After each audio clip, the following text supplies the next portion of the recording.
é da dupla fanatismo que mata. O apóstolo Paulo não aceitava, porque ele declarou alto e bom som. E a letra mata. So, what happened to the program you promised us on medium wave DXing? Okay, here it is. We were listening there to a transatlantic signal from a Brazilian medium wave or AM broadcast station. If you have a receiver like this one, the CCRadio-EPPro, then you don't really need anything other than the receiver.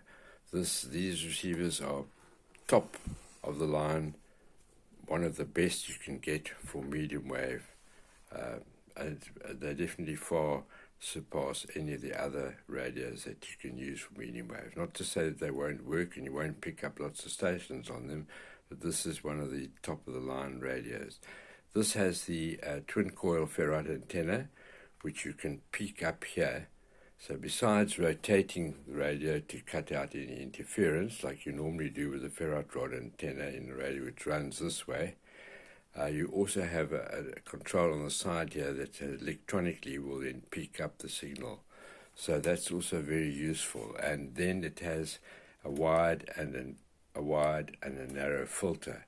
And the narrow filter is 2.7, so that 2.7 kilohertz, so that actually gives you a very good, cuts out interference, so you only pick up, and it's a very clear, it's one of the very best of the narrow filters, because you can still get quite good audio fidelity. Seems to be shaking around here, sorry about that. Okay, so where can you find out more about medium wave DXing? There are not many books that cover it, but there is one called Shortwave Listening Guidebook by Harry Helms. You won't be able to see this too well, the writing is not so clear, but I'll read it for you. Shortwave Listening Guidebook by Harry Helms. It was published in 1993. It's freely available for a PDF download on the internet if you search for it. And on page 231, he has a section on broadcast band DXing, or AM or medium wave DXing, whatever you want to call it.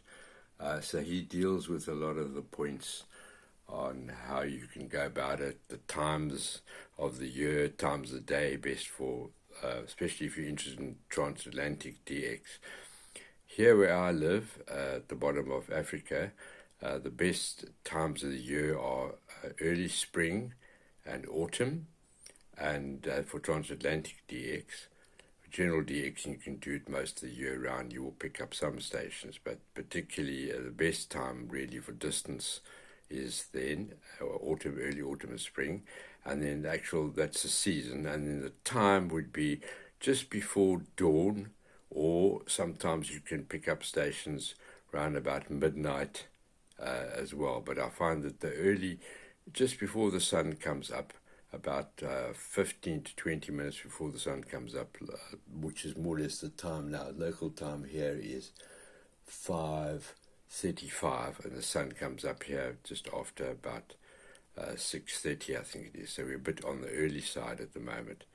But you could hear quite clearly that station from Brazil coming through quite well across the ocean there, Atlantic Ocean.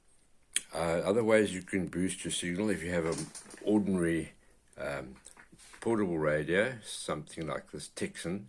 Now they don't have an antenna connector for medium wave. You can plug in an antenna for shortwave, and that will help you. And you have the whoop antenna, which will pick up everything else. Again, excluding the medium wave, it relies entirely on the loop, on the rod, on the ferrite rod antenna, which is inside the radio. So, but you can use what they call inductive coupling.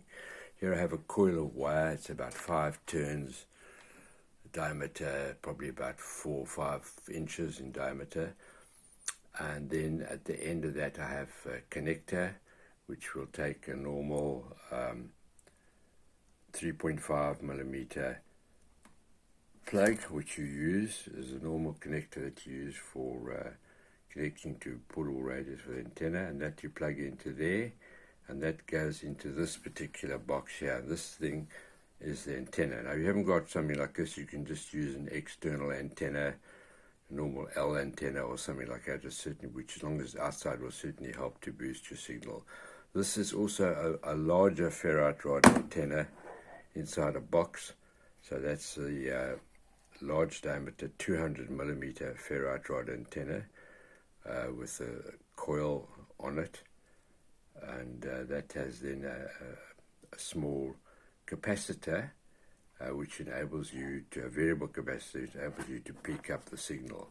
So you can tune it over here. The switch here just gives you two sections, two parts of the variable capacitor. It has two connectors, two parts inside it, so you can increase the capacitance to 650 from the standard about 400, I think it is. I'm not sure exact value, but round about there. So that will bring you right down almost into the right down to the bottom of the certainly of the medium wave range with the antenna. This is just to decouple it. We're using a choke with the a toroid with a choke, ferrite toroid with a choke on it. The windings of the coax around the ferrite ring to give you a bit of a choking effect.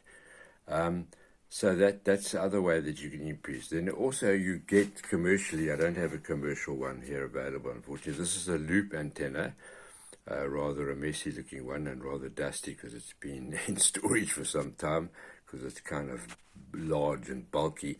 And that works well. You can get commercial ones. They're very neat. They just look like a circular, I think it's called an AN200 or AN100. I think they've got both those names.